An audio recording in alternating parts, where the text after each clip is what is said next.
Welcome back to TJ Walker Interactive, where popular New Jersey Governor Chris Christie still making news.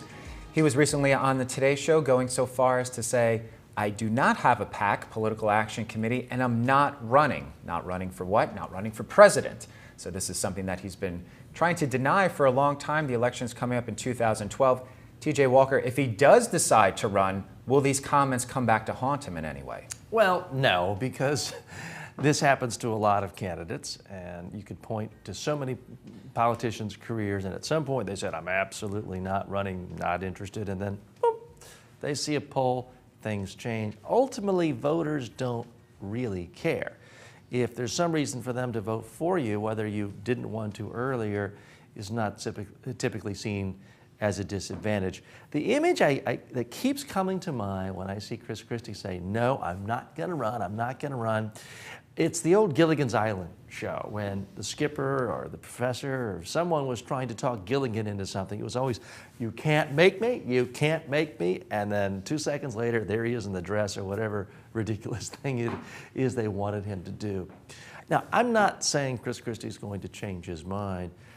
I will say, though, that his stock is rising. More and more conservative Republicans and moderates and even liberal Republicans are saying he's the only guy that can unite the party.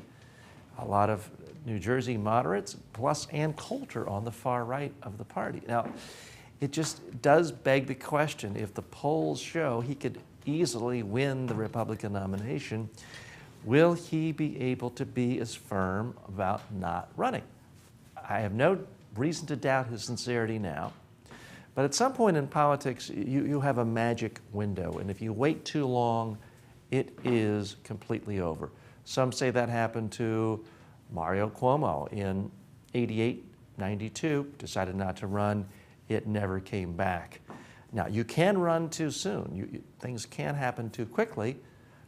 You know, look at Al Gore. He ran in '88, it was perhaps too soon, but he didn't run in '92, and maybe he could have given Clinton a run for the money for the Democratic nomination. So we'll be monitoring it closely here. Christie is fascinating copy. He is a great communicator, and people like us and politicos all around the country are listening to every word. One thing is for sure, we're going to be hearing a lot more from and about Chris Christie in the next year or two. I'm TJ Walker.